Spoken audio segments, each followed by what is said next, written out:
En 2022, Ja Morant signe un contrat de 193 millions de dollars à 22 ans. Memphis vient de finir deuxième de l'Ouest, il est All-Star, MIP dans les discussions MVP. La NBA entière le voit comme son futur visage.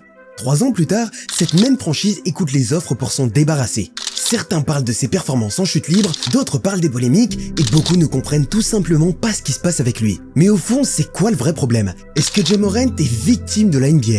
Ou est-ce qu'il est son propre problème? C'est ce qu'on va voir dans cette vidéo. Hoop Culture. L'histoire NBA de Ja, elle a commencé à Murray State, une fac que la grande majorité des fans NBA seraient incapables de placer sur une carte. Et pourtant, en 2019, Ja Morant devient le premier joueur de l'histoire NCAA à tourner à 20 points et 10 passes de moyenne sur une saison. Le premier de l'histoire, dans une université que personne ne connaît. Et c'est là qu'on a commencé à se dire qu'il y avait un truc différent chez lui. Alors le 20 juin 2019, pendant la draft NBA, Ja Morant est sélectionné en 2e position par les Memphis Grizzlies, juste derrière Zion Williamson. À ce moment-là, tout le monde considère que c'est l'ordre logique. Ja, c'est le bon choix solide. Un excellent meneur pour construire une équipe.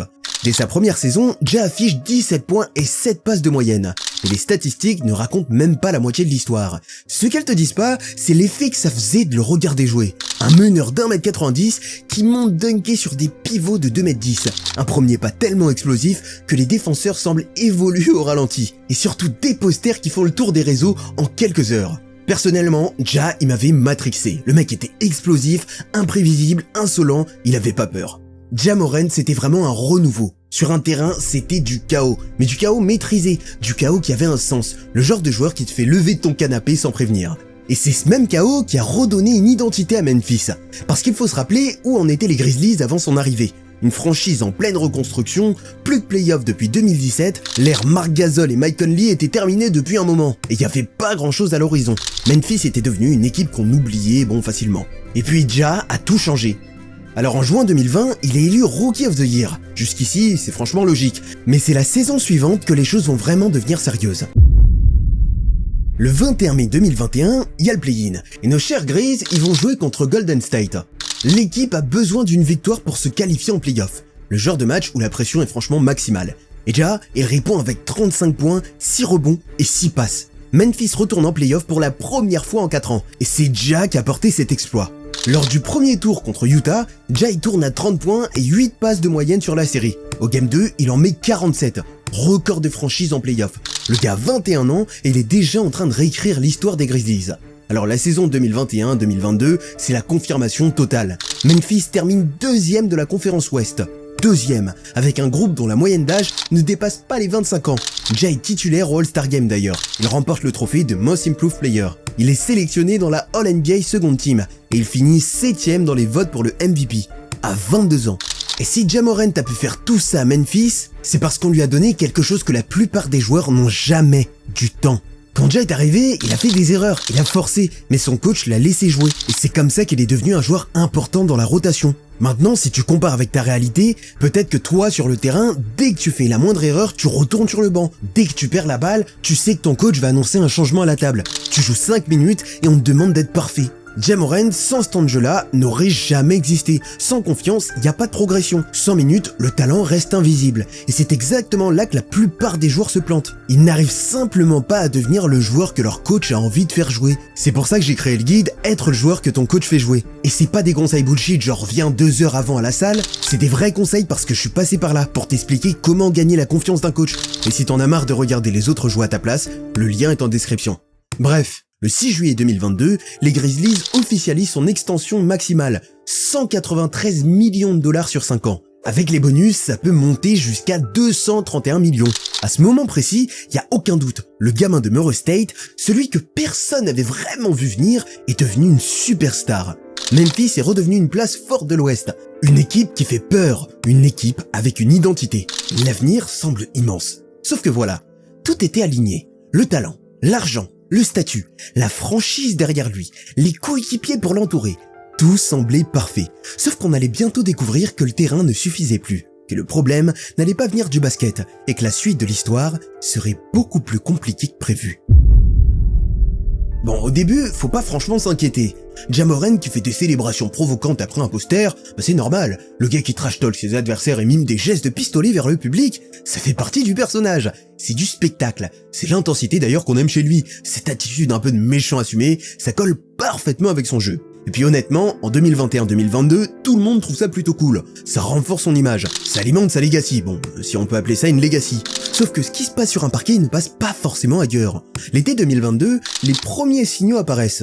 En juillet, un adolescent de 17 ans affirme avoir été invité chez Ja pour jouer au basket. Et la soirée aurait mal tourné. Selon le jeune, Ja l'aurait frappé et menacé avec une arme. Morant donne une autre version. Elle se serait défendue après que l'ado aurait menacé de mettre le feu à sa maison. Bon, il n'y aura pas de charge retenue. Quelques mois plus tard, autre histoire, une altercation dans un centre commercial. La mère de Ja est en conflit avec un employé. Morant débarque avec 9 personnes. Ça dégénère avec le chef de la sécurité. Selon certains témoins, Ja aurait dit quelque chose comme « Je saurai quand il finit son service ». Encore une fois, pas de charge. Mais ça commence à circuler, et les gens commencent à se poser des questions sur son entourage, et aussi un tout petit peu sur ce qui se passe dans sa tête. Et puis arrive le 4 mars 2023. Les Grizzlies viennent de perdre contre Denver. Il est 5h19 du matin, Ja Morant est en live sur Instagram depuis un street club. Les torses nus, le rap, l'ambiance est festive. Et là, il sort une arme. Et il la montre à la caméra. Bon, je vais pas te faire un dessin, le live est coupé, le compte est désactivé dans la journée. Mais c'est trop tard, la vidéo a été clippée, elle tourne déjà partout, et cette fois, c'est pas des bruits de couloir. 2 jours plus tard, Ja annonce qu'il s'éloigne de l'équipe pour gérer son stress et son bien-être. Le 14 mars, la NBA officialise sa suspension. 8 matchs sans salaire. Environ 700 000 $ perdus sur un salaire de 12 millions. Adam Silver prend la parole et qualifie le comportement d'irresponsable, potentiellement dangereux. Ja Morant y va publier un communiqué. C'est pas qui je tolère pas la violence. La police de Glendale ne retient pas de charge. L'affaire semble se calmer. À ce moment-là, beaucoup pensent que c'est un incident isolé. Un moment de stupidité comme on en a tous eu quand on était jeunes. Il a compris, il va se reprendre. Sauf qu'il se reprend pas. Le 13 mai 2023, 2 mois plus tard, nouvelle vidéo, nouveau live Instagram, cette fois depuis le compte d'un de ses amis, Davante Pack. Ja est dans une voiture à Memphis, il rappe, et il brandit une arme encore. La vidéo est supprimée rapidement, mais encore une fois, c'est trop tard, elle a été clippée. Et cette fois, le contexte est différent, parce que cette fois, il était prévenu, il avait été suspendu, il avait dit publiquement qu'il avait compris, et il a recommencé exactement la même chose. Le lendemain, les Grizzlies le suspendent de toutes les activités de l'équipe en attendant l'enquête de la NBA. Le 16 juin 2023, la sentence tombe. 25 matchs de suspension. Un tiers de la saison 2023-2024, sans salaire, avec des conditions strictes pour revenir. Programme obligatoire, suivi psychologique, encadrement renforcé. Le commissionnaire de la NBA, Adam Silver, sera super clair. Cette récidive est alarmante. Ce comportement irresponsable avec des armes ne sera pas toléré. Et c'est là que la narration change complètement. Parce que le problème à ce moment-là, c'est qu'on n'a pas l'impression qu'il comprend. 2 lives avec une arme en 2 mois, malgré l'avertissement, malgré la suspension, malgré les excuses publiques, malgré le communiqué où il disait avoir compris. Ja Morant n'est plus perçu alors comme un joueur intense qui fait parfois des erreurs. Il devient un joueur dont on ne sait plus ce qu'il va faire la prochaine fois qu'il aura son téléphone en main à 3h du matin. Et le pire dans tout ça, c'est que personne ne comprend vraiment pourquoi. Le gars a tout, le talent, l'argent, le contrat, la franchise qui croit en lui, et il continue de donner des munitions à tout le monde. Aux médias, aux détracteurs, à ceux qui n'attendent qu'une raison de le critiquer. Mais la question maintenant, c'est de savoir si Ja Morant peut encore inverser la tendance. Maintenant, prenons un peu de recul. Parce que ouais, Ja Morant a fait des erreurs, c'est factuel. Mais il y a une autre question qu'on pose moins souvent. Est-ce que la NBA d'aujourd'hui est encore capable d'accepter un joueur comme lui? Si tu comprends pas, je vais t'expliquer. La Ligue en 2023, c'est une machine. Une machine à générer du contenu, des partenariats, des marchés internationaux. Depuis qu'Adam Silver a pris les commandes en 2014, la stratégie est claire. Expansion globale, image familiale. La NBA veut des stars bankable, propres, contrôlables et surtout exportables. Et ça fonctionne, la ligue n'a jamais valu autant. Les droits TV explosent, les franchises se revendent à des prix records, le basket américain est devenu un produit mondial. Mais ce produit a un prix, et ce prix, c'est le cadre. Aujourd'hui, une célébration un peu trop agressive, un geste provoquant, une attitude qu'on pourrait qualifier de borderline, et tu deviens un risque image. Tu n'es plus un joueur, tu es une marque. Et une marque, ça se protège. Sauf que quand tu regardes l'histoire de la NBA, les icônes n'ont jamais été lisses. Michael Jordan, bien que je trouve que ça soit le GOAT, le mec était super arrogant, impitoyable avec ses coéquipiers, il humiliait ses adversaires pour le plaisir. Il aimait d'ailleurs beaucoup parier. Et pourtant, est-ce qu'on l'a suspendu? Non. Est-ce qu'on a protégé son image? Absolument, parce qu'il gagnait. Kobe Bryant, en 2003, accusation de viol. L'affaire est abandonnée, mais Kobe admet publiquement l'adultère. Et je ne suis pas là pour juger un mort, mais tout ce que je dis est factuel. Après ça, l'image de Kobe est temporairement ternie. Il perd des sponsors et pourtant, Nike reste. Et quelques années plus tard, il redevient l'une des figures les plus marketables de la ligue. LeBron James, quand il était plus jeune, il était beaucoup moins lisse. Mais la ligue l'a canalisé, elle l'a formaté et il a accepté le moule. Alors ouais, Ja Morant a fait des vidéos stupides avec des armes, c'est indéfendable, mais soyons honnêtes une seconde. Gilbert Arenas, en 2009, il a quand même ramené des armes dans le vestiaire des Wizards. Une vraie confrontation avec un coéquipier, 50 matchs de suspension. Ron Artest, lors du Malice à The Palace en 2004, monte dans les tribunes pour frapper un fan. 86 matchs. Certes un record historique, mais c'était sur le terrain, en direct, devant des millions de téléspectateurs. Si tu compares ça à Ja Morant, bon, c'est un peu soft. Le syndicat des joueurs, la NBPA, a contesté. Selon eux, la sanction était excessive et incohérente avec les précédents. Mais ça a rien changé, parce que le message de la NBA n'était pas seulement pour Ja, c'était un message global, un rappel à tous les joueurs. L'image de la ligue passe avant tout. Et si tu ne rentres pas dans le cadre, on t'y fera rentrer. Et c'est là qu'on touche au vrai problème. La NBA a besoin de joueurs comme Ja Morant. Elle a besoin de son explosivité, de son côté spectaculaire, de sa capacité à générer des highlights qui font le tour du monde en quelques minutes. Elle a besoin de personnalités fortes, de joueurs qui sortent du lot, qui créent de l'émotion. Mais elle les veut sous contrôle. Elle veut l'intensité mais sans les débordements. Le spectacle mais dans un cadre. Le charisme mais validé par le département marketing. Le problème, c'est que Ja Morant n'est pas ce genre de joueur. Il n'a jamais été lisse. Il n'a jamais été contrôlable. Visiblement, il n'a pas l'intention de le devenir. Alors ouais, je crois qu'il a grandi dans un lycée privé, mais s'il a envie de faire le gangster, je crois que personne ne peut l'empêcher de le faire. Mais alors, est-ce que le joueur qui est devenu Ja Morant est fondamentalement devenu incompatible avec le joueur que la ligue veut qu'il soit? Ja l'a déjà dit, mais il ne veut pas être l'image de la ligue. Il veut être un méchant, un gars qu'on respecte parce qu'il fait peur. Et honnêtement, on peut comprendre l'envie. Dans la culture basket, les vilains ont toujours eu une place à part. Sauf que voilà, il y a un problème. Sur le papier, le talent est indiscutable. Record en carrière à 52 points en saison régulière, 17 passes décisives sur un match, 13 triples-doubles dont 1 en playoff, Rookie of the Year 2020, Most Improved Player 2022, 2 sélections All-Star. En playoff, ses moyennes sont impressionnantes. 26 points, 8 passes, 6 rebonds de moyenne sur 22 matchs contre Minnesota puis les Warriors en 2022, quasi triple-double de moyenne sur 9 matchs. Le talent est là, personne ne peut le nier. Mais si tu prends son bilan en playoff, 9 victoires, 14 défaites. Une seule série gagnée en 4 participations. 0 finale de conférence, 0 titre. En 2023 contre les Lakers, il joue blessé et tourne certes à 24 points sur 5 matchs. Défaite 4-2. En 2025 contre le Thunder, il chute à 18 points de moyenne, 4-0. Et c'est là que le fantasme du méchant s'effondre, parce que dans cette ligue, le respect ne se réclame pas, il se prend, et il se prend dans les moments où tout le monde regarde. Les séries où ton équipe est dos au mur et où c'est toi qui dois la porter. Ja Morant n'a pas encore eu ces moments-là, ou plutôt, il a déjà eu des moments comme ça, mais il n'a pas gagné en finalité. Et tant qu'il ne les aura pas, il peut poster toutes les vidéos qu'il veut, adopter toutes les attitudes qu'il veut mimer, ça ne changera rien, parce que les gens verront toujours l'écart entre l'image qu'il projette et ce qu'il a réellement accompli. Parce que pourquoi on tombe pas sur Jordan malgré son arrogance? 6 finales, 6 titres. Quand bien même tu le détestais parce que t'étais pour Utah, t'étais obligé de reconnaître son talent.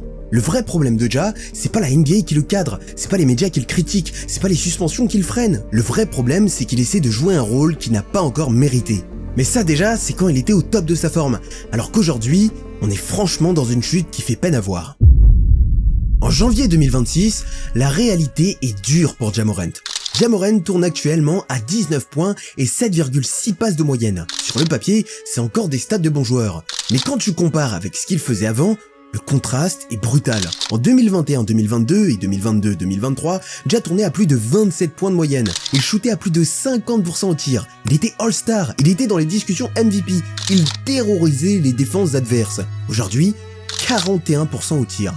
26% à 3 points. Sur plus de 11 tentatives par match derrière l'arc, son pourcentage de réussite est le plus bas de sa carrière. Son efficacité globale aussi. Et c'est pas une question de stats, c'est aussi une question d'impact. En 28 matchs cette saison, Ja a déjà manqué 12 rencontres. Genoux, chevilles, les blessures s'accumulent. Et quand il joue, son influence sur le terrain n'est plus la même. Son PER est tombé à 20,8 alors qu'il dépassait les 28 lors de ses meilleures saisons. Son plus-minus net est négatif. Pour un meneur censé être le franchise player, c'est un signal d'alarme. Mais le chiffre le plus parlant, c'est peut-être celui-ci. Quand Ja est absent, les Grizzlies ont un net rating de plus 6,2 sur 100 possessions. Quand il joue, l'équipe est moins performante. C'est un échantillon limité évidemment, mais ça raconte quelque chose. Et Memphis dans tout ça, les Grizzlies sont 9e de la conférence Ouest, autour de 47% de victoires, loin du top 3 qu'ils occupaient en 2022. L'équipe qui faisait peur à tout l'Ouest il y a 3 ans n'existe plus vraiment. Et la question que tout le monde se pose en interne, est-ce que Ja Morant est encore la solution ? Début janvier 2026, plusieurs médias américains ont rapporté la même information. Memphis écoute officiellement les offres pour Ja Morant avant la trade deadline du 6 février. Les équipes intéressées, Milwaukee, Toronto en pleine reconstruction, voire carrément Sacramento. Des profils différents, des situations différentes, mais un point commun.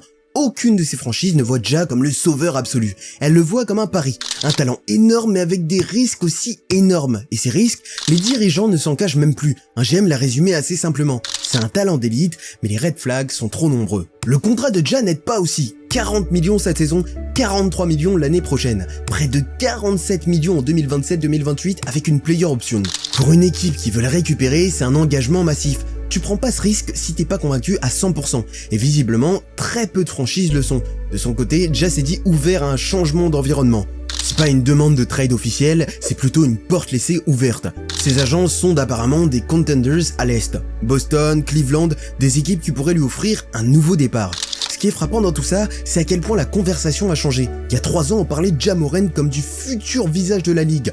On parlait des Grizzlies comme d'une dynastie en construction. Aujourd'hui, on parle de son trade value, de ses blessures, de sa capacité à retrouver son niveau. On se demande si une équipe est prête à prendre le risque. Mais alors après tout ça, c'est quoi le vrai problème avec Ja Morant ? On pourrait penser c'est qu'il veut être un bad boy, qu'il ne veut pas rentrer dans le moule marketing de la NBA, qu'il se rebelle contre des règles qu'il trouve injustes. Mais tout ça au fond, ce serait presque compréhensible. En fait, le vrai problème de Ja Morant, c'est ce qu'il fait pour essayer d'être ce qu'il veut être. Si tu veux être une légende, tu joues pas un personnage, tu deviens le joueur que personne ne peut contester. Aujourd'hui, Ja a encore du talent, c'est indéniable. Il a encore des moments où tu te rappelles pourquoi tout le monde croyait en lui. Des éclairs, des séquences, des actions qui te font dire que le potentiel est toujours là quelque part. Mais les éclairs ne suffisent plus. Ja Morant a encore 26 ans, il a encore le temps, il a encore les capacités physiques et il a encore tout ce qu'il faut pour inverser la tendance et écrire une autre histoire. Mais le temps commence à jouer contre lui, les blessures s'accumulent, les doutes s'installent et chaque saison qui passe sans résultat concret rend le chemin un peu plus difficile. Alors est-ce que Ja Morant va finir par rebondir ? Personnellement, je sais pas toi si t'as un avis, hésite pas à me le dire en commentaire, et pense à t'abonner, liker cette vidéo et la booster si tu l'as aimé, ça soutient mon travail. N'oublie pas que t'as le guide pour les problèmes avec ton coach de 30 pages dans la description, et clique sur cette vidéo si tu veux voir l'ascension d'un crack français.